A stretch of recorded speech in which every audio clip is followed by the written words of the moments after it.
जनपद अध्यक्ष उपाध्यक्ष के लिए लाए गए अविश्वास प्रस्ताव पर मचे घमासान पर विराम लग गया है। शुक्रवार को जनपद में हुए अध्यक्ष पद के मतदान में 23 मत अविश्वास प्रस्ताव के पक्ष में पड़े, तो वहीं महज 2 ही मत अध्यक्ष के पक्ष में किए गए, जिससे अविश्वास प्रस्ताव पारित हो गया है। बात करें उपाध्यक्ष की, तो उपाध्यक्ष के लिए मतदान से पूर्व उपाध्यक्ष ने अपना इस्तीफा सौंप दिया, जिसे उपाध्यक्ष मतदान नहीं किया गया। बता दें कि 25 सदस्यों वाले जनपद धमतरी में गुंजा साहू अध्यक्ष तो अवेंद्र साहू उपाध्यक्ष पद पर आसीन थे। 19 जनपद सदस्यों द्वारा दोनों के खिलाफ अविश्वास प्रस्ताव लाया गया था। अविश्वास प्रस्ताव लाने, पारित होने, इस्तीफे सहित निरंक हुए अध्यक्ष उपाध्यक्ष के पद पर चयन को लेकर क्या कहना है जिम्मेदारों का, आप भी सुनिए। प्रस्ताव उनको लाना पड़ा आपके सदस्यों को। अब इसमें कारण तो सदस्य लोग ही बता पाएंगे कि इसका क्या कारण है। अब ये अविश्वास प्रस्ताव लाए हैं, इसमें अब सदस्य बताएंगे। लेकिन यहाँ तक बात ये उठा है कि हमारे सदस्य लोग ये आरोप लगाए कि अध्यक्ष हम लोगों को कभी साथ में लेकर चली नहीं है, या यहाँ जो भी कार्य योजनाएँ होती हैं उसका संचालन में वो सही ढंग के करती नहीं है, ऐसा करके। लेकिन मैं अपने सदस्यों से यही कहना चाहूँगी कि हमारे जनपद पंचायत में जितने भी हमारे मेंबर हैं, चाहे वो कांग्रेस की हो या भाजपा की हो, हम सभी मिलाकर हम 25 है। लेकिन आज जितने भी हमारे जनपद के अंतर्गत जो भी गतिविधियां रहीं, उसमें मैं हमारे सभी जनपद सदस्यों को मैं साथ में लेकर ही चली हूँ। आज के वोटिंग में क्या नतीजा रहा? आज के वोटिंग में ये नतीजा रहा कि मतलब अविश्वास प्रस्ताव पारित हो गया। कितना वोट पड़ा आपके पक्ष में और विपक्ष में? मेरे पक्ष में 2 वोट पड़ा है। और विपक्ष में? विपक्ष में 23 वोट पड़ा। ठीक। आपके संगठन ने आपको कोई सहयोग प्रदान नहीं किया इसको आपको बचाने के लिए? अब जो गतिविधियां यहाँ जनपद के अंतर्गत जो गतिविधियां चली, उसके बारे में मैं संगठन के पास शुरू से ही रख दी थी कि ये सदस्य लोग कुछ इसमें आनाकानी कर रहे हैं, ऐसा करके। अब संगठन इसमें अब जहाँ तक हो सका बन पड़ा वो अपना सहयोग किए। लेकिन इसमें यह हुआ कि हमारे जो जनपद सदस्य वो संगठन के बात को नहीं माने। जनपद सदस्यों में किस बात को लेकर आक्रोश था? केवल साथ में चलने वाला आरोप तो नहीं होगा, और भी आरोप थे आपको पर? इसमें आरोप लगाए थे कि जनपद में जैसे 15वीं तक के मामलों को लेकर हुआ था कि यहाँ पे 15वीं तक के कार्य को नहीं कर रहे ऐसा करके। तो इसमें विवाद वही सदस्यों से लेकर ही उठा था कि मैडम अब काम नहीं कर रही ऐसा करके। लेकिन इसमें 15वीं तक के मामले में जो भी कार्य योजना थी, इसको मैं सभी मेंबर में बराबर की कार्य योजना विभाजित कर दी थी। अब इसके बाद यही लोग बहुमत के आधार पे वो करेंगे ऐसा करके। दूसरे वो क्षेत्र में जो भी आनाकानी रही वही लोग किए थे और उन्हीं के माध्यम से कार्य योजना रुका हुआ था। तो नए अध्यक्ष उपाध्यक्ष के लिए भी चुनाव आज ही होगा या आगे समय दिया जाएगा? अब इसका गतिविधि का भी मुझे कोई इसका जानकारी नहीं है। अब हो सकते है इसका कलेक्टर के माध्यम से कोई अलग से तिथि निकाले या कुछ, इसका गतिविधि का कोई जानकारी नहीं। ठीक। ज़्यादा जो कि डोनर क्षेत्र से मैं भारतीय जनता पार्टी ने मुझे अधिकृत किया था और वहां से चुनाव जीतने के बाद भारतीय जनता पार्टी ने मुझे उपाध्यक्ष पद का उम्मीदवार बनाया था, जिसे हमारे सभी भारतीय जनता पार्टी के सभी सदस्यों के द्वारा मुझे वोट देकर के विजय बनाया और मैं जनपद पंचायत उपाध्यक्ष के पद पर निर्वाचित हुआ। आज 3 साल बाद आज 1 हफ्ता पहले माननीय कलेक्टर महोदय के पास भाजपा के 12 सदस्य और कांग्रेस के 11 सदस्यों द्वारा अविश्वास प्रस्ताव लाया गया था, जिसमें 19 का साइन था लेकिन सहमत 23 लोग थे। और आज मतदान अध्यक्ष उपाध्यक्ष का होना था। क्योंकि मुझे लगा कि भारतीय जनता पार्टी के सदस्य और कांग्रेस के सदस्य मिलकर के जब अविश्वास प्रस्ताव लाए हैं, तो मुझे ऐसा लगा कि क्योंकि मैं भारतीय जनता पार्टी के द्वारा घोषित उम्मीदवार था और निर्वाचित भी हुआ था सदस्यों के द्वारा, तो मेरे मन में एक लगा कि सदस्यों में हो सकता है कुछ बातें नाराजगी हुआ होगा। लेकिन मैं इससे पहले भी अविश्वास प्रस्ताव लाने के बाद मैं सभी से मुलाकात किया कि जो भी गलती हुआ होगा उसको सुधारा जा सकता है, लेकिन कोई मानने के लिए तैयार नहीं हुआ।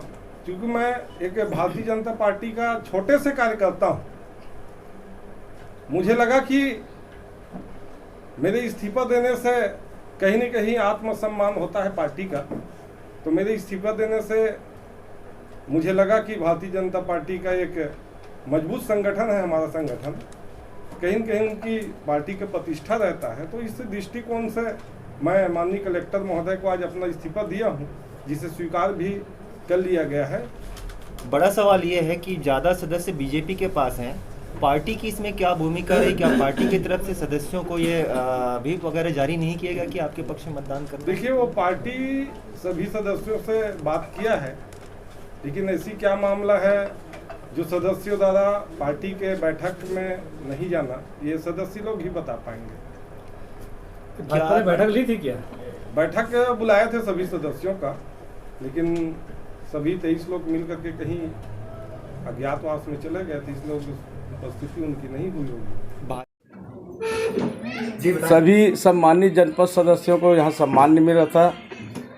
जो मासिक बैठक होता है सामान्य सभा का, सामान्य प्रशासन का, समय नहीं होता था, और आय व्यय के ब्यौरा जो देना रहता है प्रत्येक 2 माह, उसको भी नहीं दिया जा रहा था।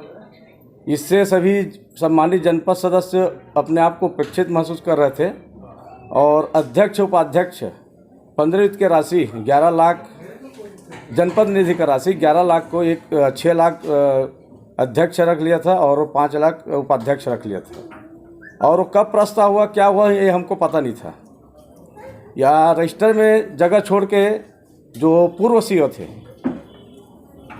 वो प्रस्ताव करके हम लोग को पता नहीं था, वो राशि निकाल लिया गया था, दोनों क्षेत्र में विकास के लिए दिया गया था। इससे सभी जनपद सदस्य सब अपने आप को उपेक्षित महसूस कर रहे थे, और सभी अपने अपने क्षेत्र में विकास कार्यों के लिए जीत के आए हैं। और जनपद सदस्यों को जो 15 की राशि मिलते हैं उसमें लोग हमको ज़्यादा हिस्सा दो करके मांग कर रहे थे।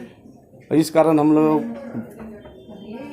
बाधित होके अविश्वास प्रस्ताव लगाए थे। ये अपदस्थ अध्यक्ष का आरोप है कि जितने भी जनपद सदस्य हैं सभी ठेका का काम करते हैं, ठेका लेकर काम करते हैं जनपद में। हमारा तो खुला किताब, हम आज तक कोई ठेकेदारी नहीं किए हैं। आप सभी सम्मानित पत्रकार बंधु को मालूम है, और कोई ठेकेदारी करता है तो उसका व्यवसाय है। क्या जनपद सदस्य क्या नहीं कर सकता क्या ठेकेदारी? नहीं, जनपद में नहीं है, कोई नहीं कर रहे हैं। की बात हो रही है, जनपद में कोई ठेकेदारी नहीं करते सम्मानित जनपद सदस्य। उनसे काम लिया जा रहा है, ये भी आरोप लगा। क्या पंचायतों को डरा धमका करके सदस्यों द्वारा ठेका लिया जा रहा है, ये भी आरोप लगा। सम्मानित सभी सरपंच पढ़े लिखे हैं, और किसी को हम लोग डरा धमका के वो काम नहीं लेते। 11 लाख ये कहना गलत है। 11 लाख जो राशि बता रहे हैं आधा आधा बांट ले करके, क्या पैसे का उपयोग हुआ है कि गबन हो गया पैसा? नहीं, विकास कार्यों को उनको दिया गया था। वो सभी 25 सदस्यों में बंटना था वो राशि। विकास काम हुए कि नहीं हुए? अब उनके क्षेत्र में हुए कि नहीं, अब जाके देखना पड़ेगा। अध्यक्ष के खिलाफ उपाध्यक्ष के खिलाफ भी आक्रोश था जनपद सदस्यों। अब यहाँ ये पता चल गया, जब शुरू हम लोग यहाँ पे सभी जीत के आए और अध्यक्ष उपाध्यक्ष का सम्मेलन बुलाया गया था, अब उपाध्यक्ष अभी उसके पक्ष मोड़ दिया है, तो यही साबित हो गया उस समय भी हमारे अध्यक्ष के खिलाफ उसने क्रॉस वोटिंग किया था, इसीलिए हम 12 हो गए थे और उपाध्यक्ष 15 वोट कैसे पा गया था, इससे साबित हो गया है। जनपद उपाध्यक्ष जो है आप लोगों के खिलाफ में पूर्व मुख्यमंत्री रमन सिंह से भी शिकायत करने रायपुर गए थे। वो शिकायत चलते रहते हैं, और हम लोग कोई ना सिम्बाल में जीत के नहीं, अपने अपने क्षेत्र से जीत के आए हैं। सिम्बालिक नहीं रहता जनपद। दिनांक 10/2/2023 को है ना जनपद पंचायत धमतरी में जनपद अध्यक्ष एवं जनपद उपाध्यक्ष के अविश्वास प्रस्ताव के संबंध में प्रस्ताव रखा गया था, जिसमें जनपद पंचायत अध्यक्ष का चुनाव हुआ, जिसमें 25 सदस्य होते हैं। 25 में 25 लोग उपस्थित थे, और पक्ष में 23 मत पड़े और विपक्ष में 2 मत पड़े। इस प्रकार से अध्यक्ष पद से वंचित हो गए, और उपाध्यक्ष पद के लिए भी चुनाव होना था 3 बजे, लिहाजा उन्होंने कलेक्ट्रेट में आवेदन पेश किया गया कि मैं त्यागपत्र दे रहा हूं, तो उनके त्यागपत्र देने के कारण जो है 3 बजे उपाध्यक्ष का चुनाव नहीं हो पाया, यह स्वीकृत हो गया। आगे की प्रक्रिया के बारे में बताएं सर, अब क्या होगा? अगली प्रक्रिया के बारे में जो चुनाव से संबंधित है कलेक्टर साहब तय करेंगे।